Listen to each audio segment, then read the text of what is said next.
Que legal que você chegou no nosso canal.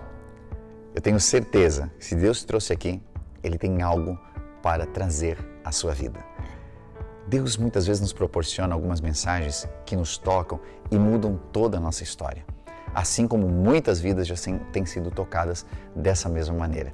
E se você chegou até aqui, porque Deus quer usar também a sua vida. Você pode fazer isso sendo um missionário. E ser um missionário nos dias de hoje, ele pode ser de diversas formas. Você pode começar contribuindo para que tudo que a The Way Church tem feito até aqui possa seguir fazendo e ampliando a envergadura de alcance também. Como? Contribuindo. Através desse QR Code, das chaves Pix que nós temos aqui, ou mesmo de toda uma descrição que a gente dá embaixo no vídeo, você consegue entender um pouquinho mais sobre o nosso trabalho, aonde nós estamos e quem nós somos. Como igreja, temos procurado não apenas compartilhar o Evangelho, mas também atender muitas necessidades que estão ao nosso redor e que estão ao nosso alcance. Esse alcance aumenta cada vez mais quando você entende de que Deus entregou para você possibilidades de fazer algo mais. Uma outra possibilidade é você se inscrever no nosso canal, ativar o sininho de notificações, curtir e também compartilhar todas as mensagens que fizerem sentido para você, levando assim uma mensagem abençoada a todos os seus amigos e família. Por isso, prepare seu coração para a mensagem que você vai ouvir em alguns segundos e que Deus possa abençoar poderosamente você e a sua família. Obrigado por estar aqui. Glória a Deus. Vamos para a palavra do Senhor. Hoje nós estamos no nosso penúltimo encontro desta série de mensagens sobre oração, né? Senhor, ensina-me a orar. Nós viemos aprendendo orações, aprendendo como orar ao Senhor. Eu não estou ensinando rezas para você. E o que seria ensinar rezas? Ensinar orações as quais você vai sempre estar repetindo elas ou utilizando para determinadas coisas da sua vida. Não, nós cremos que a partir do momento que você está vivendo qualquer coisa, você pode fazer uma oração espontânea do seu coração, do seu momento, e essa oração vai fazer toda a diferença na sua vida ou na vida das pessoas que estão ao seu redor. Como nos portamos na oração, como nós devemos estar, se é de joelhos, se é em pé. Já entendemos aqui que não importa a posição que você esteja, mas o que importa é o seu coração, se ele está ligado no Senhor, se ele está conectado em Deus. Então isso sim vai trazer efetividade. A sua fé, o quanto de fé você tem empenhado, o quanto a sua vida está alinhada. Algumas orações que nós fazemos, elas não têm resposta. E nós também aprendemos que elas não têm resposta, não porque Deus está surdo, não porque Ele não gosta de nós, mas porque muitas vezes nós pedimos para o nosso próprio deleite, nós pedimos fora da sua vontade. E para que nós entendamos a sua vontade, então nós também aprendemos que precisamos caminhar com Ele. Quanto mais próximo você está de alguém, mais você sabe quem a pessoa é, mais você entende quem ela é. Por isso, em um casamento, marido e mulher conhecem os gostos um do outro, sabe que o outro vai gostar ou não pela proximidade, por caminhar junto. E aí isso acontece também no mundo espiritual. Você começa a caminhar com Deus, você está andando com o Senhor, e você vai entendendo quem Deus é, vai entendendo o que Ele ama, o que Ele abomina, e isso te alinha para fazer orações que têm resultados. Então hoje eu quero mergulhar com você em uma oração que mudou toda a história de uma nação, e ela está escrita no livro de Neemias, capítulo 1. Neemias. Boa noite, Neemias. Benção ter você conosco. Não vamos ler o teu livro agora. Nosso irmão Neemias, Deus usa muito ele. Eu estou aqui ministrando, mas ele aqui nesse teclado é toda uma diferença que dá. Uma bênção ter o Neemias conosco, ele, a sua casa, uma bênção do Senhor na nossa vida. Neemias capítulo 1, verso 1 em diante, diz assim: palavras de Neemias, filho de Acalias, no mês de Quisleu. Esse mês de Quisleu aqui é mais ou menos novembro ou dezembro, entre novembro e dezembro, porque o calendário judaico ele é diferente do nosso calendário. Então, para você se situar. Enquanto eu estava na cidade de Suzã, Anani, um dos meus irmãos, veio de Judá com alguns homens, e eu lhes perguntei acerca dos judeus que haviam restado, os sobreviventes do cativeiro, e também sobre Jerusalém. E eles me responderam: aqueles que sobreviveram ao cativeiro e estão lá na província, passam por grande sofrimento e humilhação. O muro de Jerusalém foi derrubado, suas portas foram destruídas pelo fogo. Quando eu ouvi isso, eu sentei e chorei. Passei dias lamentando, jejuando e orando ao Deus do céu. Então eu disse: Senhor Deus dos céus, Deus grande e terrível, que guarda a aliança e o amor leal para com os que te amam e obedecem os teus mandamentos.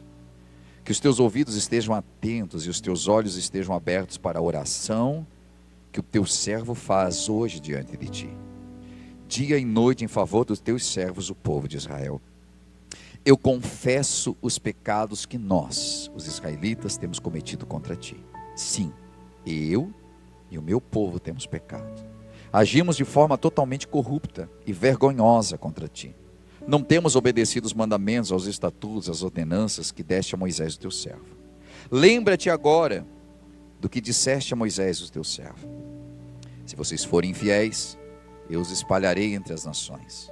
Mas se voltarem para mim, obedecerem os meus mandamentos e puserem em prática, mesmo que vocês estejam espalhados pelos lugares mais distantes debaixo do céu, de lá os reunirei e os trarei para o lugar que escolhi, para estabelecer o meu nome.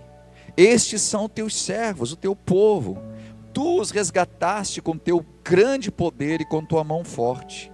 Ah, Senhor, suplico que os teus ouvidos estejam atentos à oração deste teu servo e à oração dos teus servos, que têm prazer em temer o teu nome. Faz que hoje este teu servo seja bem-sucedido e concede-lhe a benevolência deste homem. Nesta época, eu era o copeiro do rei, diz a palavra. O capítulo 2, logo em seguida, só o primeiro aqui para você entender, diz assim: no mês de Nissan, do 20º ano de Artaxerxes, o mês de Nissan, ele fica entre março e abril, só para você entender que se passaram em torno de 4 meses. Então, na hora de servir vinho, eu levei ao rei, ele era copeiro. Até então eu nunca tinha estado triste na presença dele. Por isso o rei me perguntou: por que seu rosto está tão triste, se você não está doente? Essa tristeza só pode ser do coração. Com muito medo, eu disse ao rei: que o rei viva para sempre. Como eu não estaria triste o meu rosto, se a cidade onde estão sepultados os meus pais estão em ruínas, e as suas portas foram destruídas pelo fogo? Só até aqui o texto. Poderia até ler um pouquinho mais, mas leia o livro de Neemias na sua casa. Eu tenho certeza que você vai ter um grande crescimento com tudo que aconteceu a partir da vida deste homem. Deixa eu situar você. O povo de Israel estava vivendo na sua terra, aonde hoje eles estão estabelecidos. Obviamente que na época eles tinham uma extensão de terra ainda maior, onde hoje nós temos ali a parte da Palestina. E o povo de Israel que estava instalado ali, ficou dividido depois do filho de Salomão, o rei Roboão, aonde se dividiam 10 tribos para um lado e 2 tribos para o outro. Ficou Judá de um lado, ficou o reino de Israel de outro. Eram irmãos, mas viviam separados. Então veio o Império Assírio primeiro, e ali houve grande guerra, e foram levados muitos para cativeiro, devastados.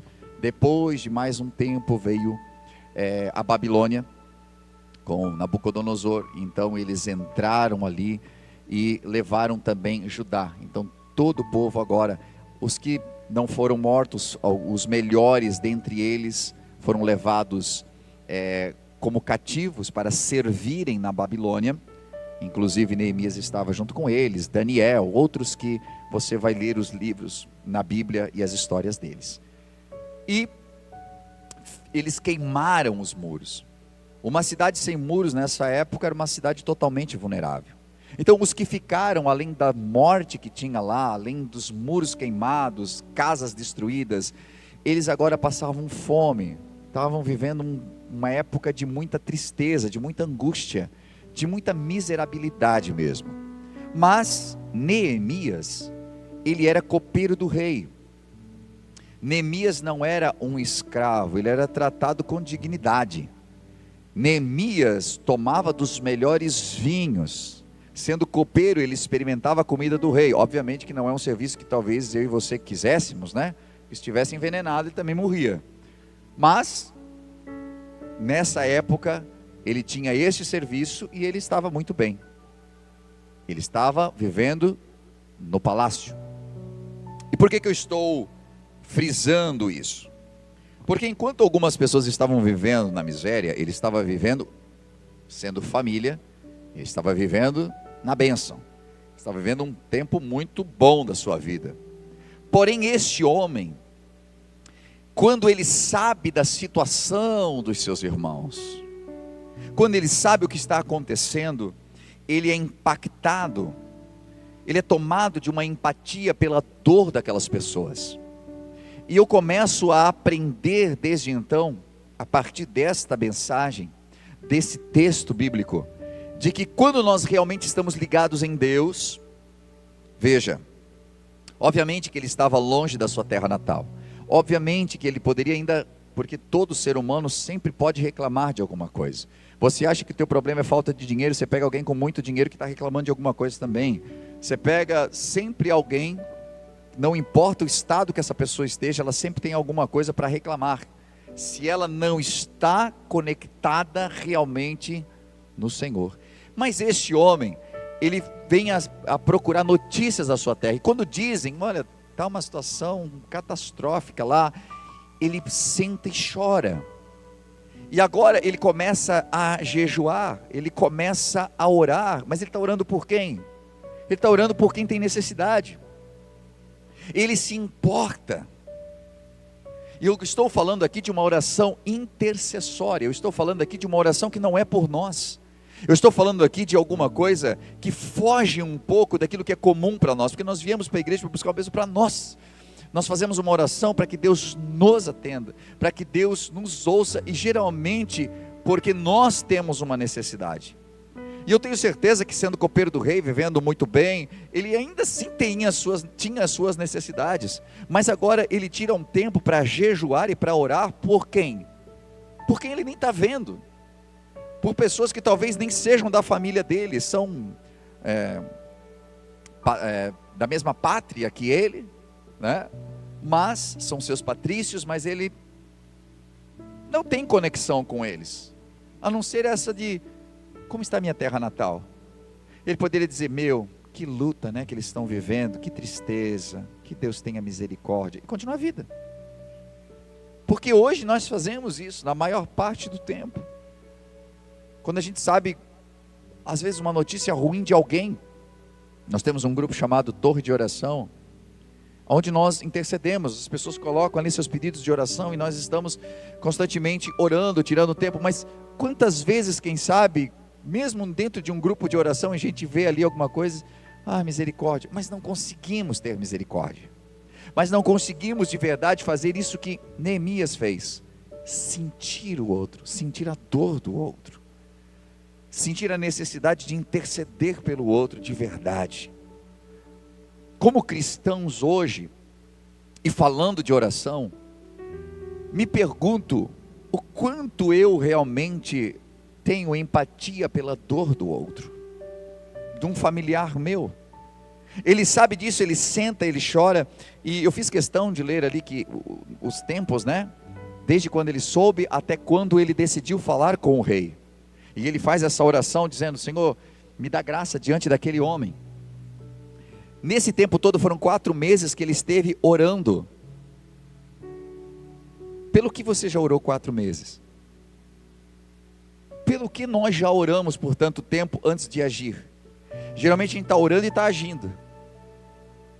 E para algumas coisas é isso mesmo, a gente tem que ir trabalhando e orando, mas tem algumas coisas que nós nos preparamos em oração, que nós clamamos a Deus, que nós, lutamos primeiro A gente costuma dizer, lutamos de joelho, né, para ilustrar que estamos orando, mas independente de como você ora, enfim, mas orar de verdade, clamar de verdade. E essa oração dele, ela me mostra o quanto este homem impacta o céu. Não tinha a ver com ele, mas ele está orando e jejuando por aquelas pessoas. E se eu dissesse para você que você nem sabe, mas talvez alguém esteja orando e jejuando pela tua vida, como você se sentiria?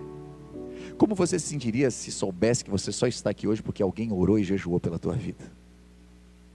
Como você ficou quando você soube, um dia que você chegou em casa, quem sabe, ou falou com a tua família e disse: olha, eu fui numa igreja e eu recebi Jesus no meu coração, decidi que vou seguir a Cristo, e alguém disse para você: eu estava orando pela sua vida.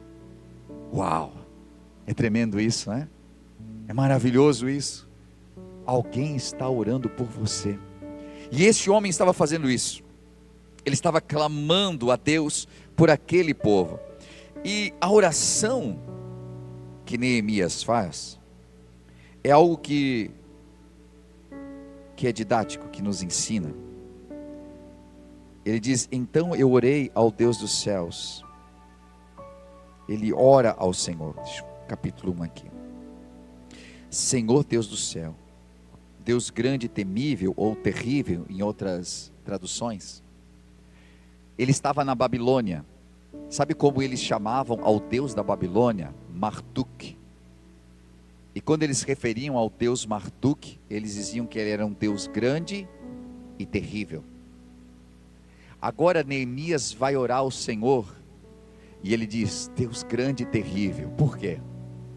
Porque ele está identificando o verdadeiro Deus que ele serve, que não é Marduk, que não é o Deus da Babilônia, que não é o Deus que as pessoas seguiam ali. Mas ele dá uns adjetivos que parecem iguais, mas ele está dizendo o seguinte: o verdadeiro Deus grande não é Marduk, é o Deus que eu sirvo, e é esse Deus que eu clamo agora. E como é que nós identificamos esse Deus? Porque ele diz: aquele que guarda a aliança e o amor leal para com aqueles que te amam. Somente o nosso Deus é que é um Deus de aliança. É um Deus que desceu à terra para fazer uma aliança com o homem, para salvar o homem dos seus pecados. Se você pega as muitas religiões, as seitas, as mitologias, os deuses descem à terra para punir os homens, descem à terra para roubar dos homens, para matar os homens. E quando você vai para o cristianismo, você vê um Deus descendo à terra, se fazendo homem, morrendo como servo, indo até a cruz calado, para salvar a mim e a você, e nos dar uma oportunidade de estarmos aqui hoje sentados, ouvindo do seu amor e de esperança, de que ainda existe uma forma de chegar a Ele. E como chegamos a Deus? Começamos pela nossa oração. Existe algo, um portal aberto. Mas por que nós não acessamos? Porque às vezes não oramos da forma como Neemias orou aqui. Ele começa dizendo quem é Deus. Senhor, Tu és um Deus grande, Tu és um Deus que guarda a aliança, Tu és um Deus de amor, que tu és fiel com aqueles que Te amam e que obedecem os Teus mandamentos. Ele começa mostrando quem Deus é. Como nós começamos as nossas orações? Mostrando geralmente quem nós somos. Senhor, porque eu. Ele começa a oração, ele está em aflição. Ele ia ter que chegar diante do rei. Todo mundo tinha medo do rei. Não podia chegar assim simplesmente: ei rei, queria falar contigo. Não existia isso. Se você lê no livro de Esther, para a esposa Esther falar com o rei, ela se preparou muito antes, porque se ela aparecesse diante dele e ele não estendesse o cetro para ela, ela morria. Era uma cultura muito esquisita, né? Então é que ele está se preparando, mas ele não chega dizendo: Deus, estou muito aflito. Senhor, Tu és um Deus grande. Como você chega em oração? Como você ora? Senhor, Tu és o meu Pai, Tu és um Deus grande, maravilhoso, santificado seja o Teu nome. Tu és um Deus sobre todas as coisas. Tu és o meu papai e eu te amo, Senhor. Como nós começamos a orar? Ele está ensinando aqui como se orar. E ele está dizendo quem Deus é. E ele diz que os teus ouvidos estejam atentos e os teus olhos estejam abertos para a oração que o teu servo faz hoje diante de ti, dia e noite. Em favor de quem? Dos teus servos, o povo de Israel. Senhor, eu estou orando pelos teus filhos. Senhor, eu estou orando por eles. Senhor, eu vim aqui clamar por alguém hoje. Sabe, esse ato de nobreza, esse ato de que sim, eu preciso de tanta coisa, e Deus sabe o que eu preciso, mas nesse momento eu quero orar por alguém. Hoje eu só quero orar pela minha esposa. Hoje eu quero orar, Senhor, pela minha família que está em dificuldade. Senhor, hoje eu quero orar pelos meus parentes que estão lá no Rio Grande do Sul e que ainda não conseguiram se levantar de toda a tragédia que aconteceu. Senhor, hoje eu estou clamando, Deus, pela situação que está acontecendo em tal lugar, aonde tem alguém que eu conheço e eu soube da sua situação. É o que ele está fazendo aqui. E ele pede que os teus ouvidos estejam abertos. Mas aqui entra algo extraordinário. Ele diz: confesso os pecados que nós, os israelitas, temos cometido contra ti. Sim, eu e o meu povo, nós temos pecado, agido de forma corrupta e vergonhosa contra ti. Não temos obedecido os mandamentos, os estatutos e as ordenanças que deste a Moisés, o teu servo. Confissão. Como nós fazemos oração sem confissão? Como nós podemos chegar diante de Deus sem confessar quem nós somos, quem nós temos sido e o que nós estamos fazendo? E o interessante de tudo é que ele não chega colocando culpa em ninguém. Senhor, eu sei que essa situação está assim, porque o pessoal aí andou errando, né, Senhor? Andou cometendo coisa errada, tu sabe, Senhor, que eu sempre avisei, eu sempre tentei falar para eles, mas não. Ele inclui-se. Ele diz: Senhor, eu e o meu povo erramos, nós cometemos erro. Senhor, eu estou junto, eu sou errado. É quando você tem 1001 coisas para falar de alguém, e você começa dizendo por você: sou eu, Senhor, eu tenho errado. E sabe o que é legal da confissão? É porque às vezes nós vamos pedir algumas coisas por nós, e nós começamos confessando, e nós começamos na confissão a entender de que nós mesmos geramos tudo aquilo. Às vezes não foi o outro, fomos nós. Claro que quando a soberba é tão grande, eu oro e não consigo enxergar, e eu preciso que Deus quebre a soberba.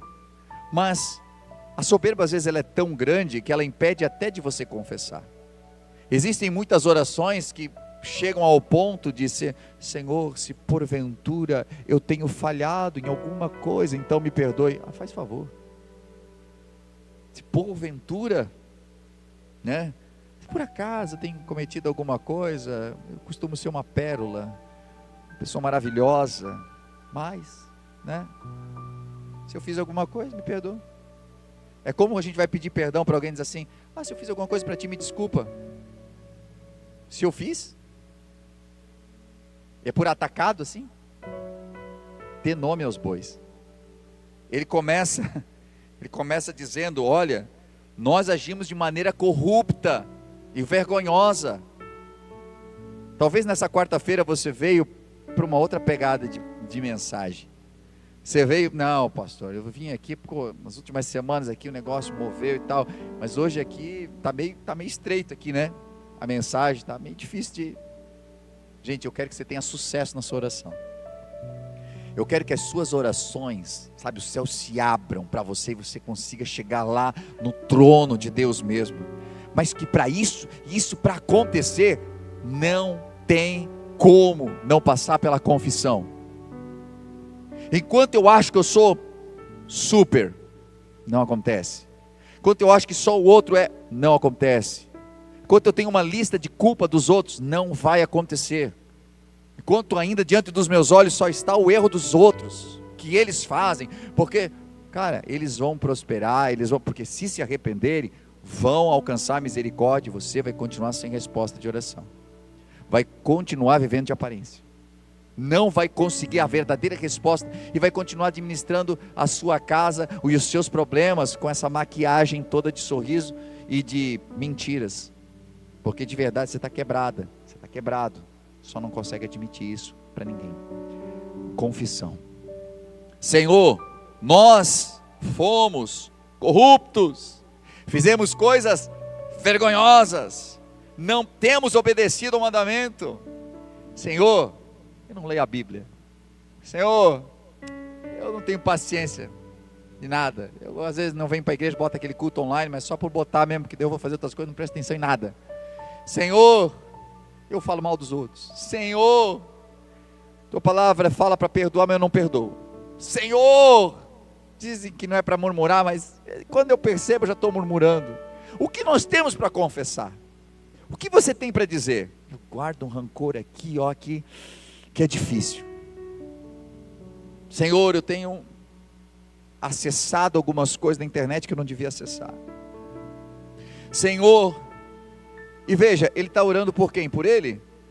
Não, ele está orando pelos outros, mas quando ele vai fazer confissão, ele faz confissão dele. Ele até diz: Senhor, os israelitas têm pecado contra ti, mas ele se coloca junto. Eu estou intercedendo por eles, Senhor, e pode ser que eles até pecaram, perdoa. Gente, olha, isso aqui é um gesto de amor tão grande, que me constrange. É eu orar pelo meu irmão, que eu sei que está errado, estou dizendo: Senhor, perdoa ele, Senhor, daquilo que ele tem cometido de errado, e eu também tenho feito, tá? Eu dizer: Senhor, fulano de tal, que andou falando essas coisas assim e tal, me machucou e tal, perdoa ele, Senhor. Eu também às vezes já falei, né, Deus, me perdoa. Quando você se inclui, quando você, sabe, não acusa o outro, mas se coloca junto com ele, pede a misericórdia, a mesma misericórdia, Deus, que tu vai mandar para ele, manda para mim também, porque eu também sou necessitado. Que gestos de amor de Neemias. Ele está intercedendo por eles, mas está confessando o seu pecado, porque ele entende: se eu estou aqui intercedendo, eu tenho que estar limpo diante de Deus. Eu tenho que estar limpo. Eu preciso que este canal de intercessão seja limpo. Então hoje é dia de você se limpar diante de Deus, é dia de você confessar os teus pecados diante do Senhor, e que a nossa oração seja uma oração de confissão, e dizer quem verdadeiramente nós somos.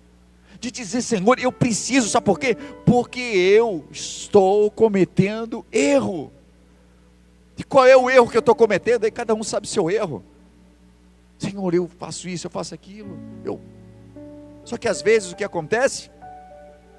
Nos convencemos de que somos bons demais. Este homem precisava de um grande milagre, e ele está orando a Deus, e ele está confessando ao Senhor de que não, ele, o povo dele, sabe, é Isaías. Quando o profeta Isaías estava no templo, e a Bíblia diz que os seus olhos se abriram, ele viu o Senhor, e aí estavam ali os anjos, e uau, ele disse: eu vou morrer, eu vou morrer, porque os meus olhos viram o Senhor. E aí ele diz para o anjo, diz assim: olha, eu habito no meio de um povo de impuros lábios, e eu tenho lábios impuros, eu estou no meio da coisa toda, e estou fazendo errado que nem todo mundo. Eu estou errado também, eu não vou culpar só os outros, não. Eu estou no meio disso, eu faço parte disso. Quando as coisas caminham lá no meu trabalho, assim, para falar mal dos outros, ou para falar piadas baixas, para ver imagens que eu não deveria ver, eu estou no meio da galera, eu não me diferencio, o cristianismo não aparece em mim. Mas Senhor, eu estou confessando hoje diante de Ti. Porque quantas vezes você vai orar pela sua casa, você não vai orar por ninguém longe, você vai orar pela sua casa, você vai orar pela sua família, você vai orar pelos teus filhos, só que não passa a tua oração. Por quê? Porque nem por você está passando. Precisa começar a confessar os teus pecados, precisa começar a limpar a sua vida. Deus tem coisas extraordinárias para fazer por você, em você, através de você. Deus tem coisas extraordinárias, mas não vai acontecer enquanto nós não rasgarmos o nosso coração. Os judeus tinham o costume de rasgar as suas vestes em ato de arrependimento ou de dor, mas o Senhor não quer que as nossas vestes se rasguem. Ele quer que o teu coração se rasgue diante dele, dizendo assim: eu sou essa pessoa, eu sou esse homem, eu sou essa mulher, e eu confesso diante de ti hoje, eu preciso da tua misericórdia, porque eu não quero que a minha família continue sofrendo. Eu não quero que a minha casa continue sofrendo. Eu preciso, Senhor, da tua misericórdia. Sabe, essa palavra, apesar de que não tenha conexão de histórias, me lembra muito o que aconteceu com um profeta chamado Jonas. Se você não sabe quem foi o profeta Jonas, aquele que foi engolido pelo grande peixe. Você agora vai saber, né? O que esse homem fez? Ele estava totalmente errado. E aí ele pega e ele entra no navio para um lugar diferente de onde Deus tinha mandado ele ir. No momento que ele entra, ele traz maldição sobre aquele navio. Ele está errado, ele está se escondendo de Deus, fazendo aquilo que não agradava o Senhor, e alguém deixou ele entrar no barco. A Bíblia diz que depois de uma certa altura o barco está sob uma grande tempestade, e eles começam a jogar tudo que tem para aliviar o navio. É uma prática, né? Porque eles pensaram, nós vamos morrer, e começaram a jogar tudo fora. Daqui a pouco nada disso adiantava, continuava aquele mar bravio, eles pensando, nós vamos morrer. Começaram então com as suas orações, lançando sortes, enfim, para saber se tinha alguma coisa a ser feita, até que alguém descobre ele dormindo lá no cais. Acordam ele, e diz, olha, o problema aqui sou eu. O problema aqui sou eu. E aí você sabe a história, eles jogam ele para fora do navio, porque ele pede para ser jogado para fora do navio para resolver o problema. E pela graça de Deus, depois o grande peixe vai, o engole, joga na praia, aquela coisa toda, né? Mas enfim, o que eu quero trazer dessa pequena história é de que quando eu estou errado e desalinhado de Deus, eu trago tempestades sobre o barco onde eu estou. Você é conhecedor da palavra, e cuidado para que você não esteja trazendo tempestade para a tua família, para a tua casa. E sabe o que acontece quando as tempestades começam? A gente começa tendo que jogar fora recursos. Os nossos recursos começam a ir embora, e às vezes é porque tem gente desalinhada. Quer ver uma outra coisa ruim? É quando nós permitimos que entrem no nosso barco quem a gente não conhece muito bem. Aquelas pessoas deixaram Jonas entrar no seu barco, mas nem conheciam ele. Ele deu uma passagem, pode entrar. Se eles pudessem saber e avaliassem melhor quem ele era, e se fizessem as perguntas certas no começo, eles não teriam perdido tudo quanto perderam. Se você tivesse feito as perguntas certas no momento que a paixão tomou teu coração, talvez a tua razão voltaria e você não teria perdido tudo quanto você perdeu. Quantas vezes nós deixamos entrar pessoas no barco da nossa vida e nós só perdemos porque permitimos que alguém totalmente desalinhado entre no nosso barco. Não sei para quem é essa palavra, mas pega ela porque Deus está mandando dizer para você. E aí, sabe o que você faz? Antes de qualquer coisa, começa a confessar ao Senhor. Começa a dizer, Deus, eu pequei.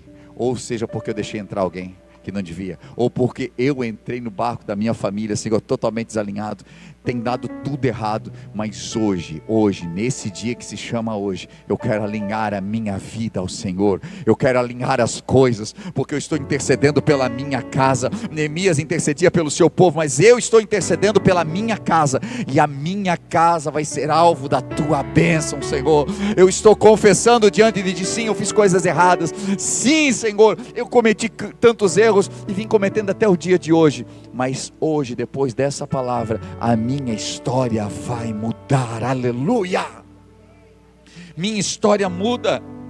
Ele faz uma oração, e ele começa a trazer e dizer, lembra-te agora do que tu disseste a Moisés teu servo, se vocês forem fiéis, eu espalharei entre as nações, mas se voltarem para mim, e obedecerem os meus mandamentos, e puserem em prática, mesmo que vocês estejam espalhados pelos lugares mais distantes debaixo do céu, eu vou reunir vocês e os trarei. Sabe o que ele está fazendo aqui na oração? Só mais essa dica. Ele está citando a própria palavra de Deus para Deus. Senhor, a tua palavra diz isso aqui. Tudo bem, nós erramos, falhamos, mas também a tua palavra diz que se a gente se arrepender, tu vai trazer a gente de volta. Aqui diz que se eu me arrepender, Senhor, tu vai perdoar os meus pecados. A tua palavra diz, confessa ao Senhor. A tua palavra diz, confessa e deixa e alcançará misericórdia. Quando você conhece a palavra de Deus, quando você conhece, você cita a palavra dele. É como alguém chegar diante de um juiz para advogar uma causa. Você vai citar o quê? Não, é porque lá na justiça americana diz, não, a justiça é brasileira. O que diz na justiça brasileira? O que diz a nossa Constituição? Você cita o código de leis do teu país. Quando você vai falar com Deus, você vai citar o quê? A Bíblia. Porque Ele nos deixou isso como regra de fé e conduta. Então quando eu vou para o Senhor e eu começo a orar, eu confesso os meus pecados e eu começo a dizer, Senhor, a Tua palavra diz. Aí você pode ler a palavra. Tua palavra diz, Senhor, que Tu és o meu refúgio, a minha fortaleza, o meu socorro bem presente na hora da angústia. Eu estou angustiada, eu estou angustiado, Senhor meu Deus, pela vida de fulano, pela vida da minha família, do meu filho, Senhor, que eu não vejo há tanto tempo, eu não sei mais notícia. O meu marido está passando por essa tribulação, mas hoje eu estou me colocando diante de Ti. Meu coração está angustiado, mas se a Tua palavra diz que Tu és o meu refúgio, eu quero esse refúgio, eu quero esse socorro bem presente, eu quero a Tua presença na minha vida. Deus sempre responde a palavra. Aleluia! Deus sempre responde a sua palavra. É por isso que quando Jesus podia dizer para Satanás, vaza daqui, sai, eu te expulso, ele simplesmente citou a palavra. Pessoal, uma pedra em pão. Assim diz, nem só de pão viverá o homem. Ah, mas se joga daqui. Não tentarás o Senhor teu Deus. Mas se tu dobrar o joelho um pouquinho, somente ao Senhor adorarás e a Ele servirás. Resposta para Satanás é palavra no meio da fuça, é palavra de Deus. Cite a palavra, conheça a palavra. Se você colocar a palavra em prática, o milagre vai acontecer na sua vida, e vai acontecer na vida de quem você está intercedendo. Vai acontecer, mas é preciso conhecer. Eu quero aprender a orar. Está aqui a fórmula. Começa dizendo quem Deus é. Confessa seus pecados. Confessa, limpa. Sabe, tira qualquer acusação, porque às vezes a gente vai dobrar os joelhos ali, vai ter aquele momento de oração com Deus. Senhor, tenha misericórdia, abençoa fulano, abençoa assim. Eu estou te pedindo também uma coisa para mim hoje, Senhor, que é tal coisa. Já vem o inimigo aqui. Pedindo? Agora sim, você vai cantar na igreja, né? Levanta as tuas mãos, adora o Senhor. O inimigo já vem no ouvido. Agora essa mãozinha está levantada para Deus. Cara, o bicho é terrível. Ele manda a seta dele lá do inferno, alcança aqui dentro às vezes. Chega no ouvido, mas por que, pastor? Porque às vezes tem um territóriozinho fértil aqui, aí ele consegue ter acesso. Agora limpa através da confissão para você ver se ele ainda consegue mandar alguma coisa. Não vai conseguir. Nós vamos limpar essa terra, porque Deus quer fazer produzir coisas lindas e grandes. Aleluia. Eu vou finalizar. O que acontece? Esse homem, ele está clamando a Deus, e ele está citando a palavra para o Senhor. Senhor, tu disseste aqui na tua palavra, de que se a gente se arrependesse, então eu estou me arrependendo diante de ti, eu estou clamando, Senhor. E ele está pedindo, e ele diz assim, que eu tenha graça, me conceda a benevolência diante desse homem. E ele vai para diante do rei. Fazia 4 meses que ele estava orando, 4 meses. Aí a Bíblia diz que naquele dia ele tinha orado tanto, que o seu rosto estava triste. Ele não entristeceu o seu rosto para mostrar assim, vou fazer um rosto triste aqui para ver se eu... Porque inclusive ele ficou com medo. Mas sabe, ele tinha orado tanto, e a angústia era tanta pela situação que estava acontecendo, que o seu rosto estava transparecendo. É interessante também pontuar aqui, de que esse homem servia ao rei há muito tempo, e o rei percebeu que ele estava mal naquele dia. Tem gente que nunca vai ser percebido que está mal, sabe por quê? Porque todo dia está mal. O cara trabalha bicudo o tempo todo, bravo o tempo todo, não dá para falar com ele. Ninguém nunca vai perceber quando você tem um problema, porque parece que você tem um problema sempre. Aquele funcionário diz assim, isso é normal dele. Mas o rei percebeu que ele estava diferente. Você sempre me serve com alegria. Ele estava fora do país, ele tinha sido arrancado, seus pais estavam sepultados lá, pode ser que morreram na guerra inclusive. Ele estava ali, cativo, servindo o rei, mas ele estava fazendo com alegria o que ele estava fazendo. Eu não sei se você está no trabalho que você gosta de fazer, a posição que você está, mas entregue o teu melhor aonde você estiver. Enquanto você estiver ali, entregue o teu melhor, porque Deus vai te fazer prosperar ali aonde você está.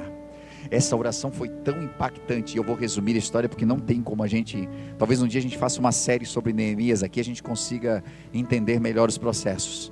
Mas esta oração que ele fez, e a entrega durante todo o tempo que ele serviu ao rei, fez com que o rei não apenas deixasse ele voltar para sua terra e reconstruir o muro. O rei entregou para ele cartas para que onde ele passasse as pessoas abrissem as portas para ele passar. O rei entregou todo o material que ele precisava para fazer a reconstrução dos muros. O rei ainda abençoou aquele homem. Sabe o que acontece? Quando você começa a clamar pelos outros, Deus traz a provisão necessária para você, a proteção necessária para você. Deus te abençoa só pelo fato de você estar clamando pelos outros, só pelo fato de você estar intercedendo por alguém.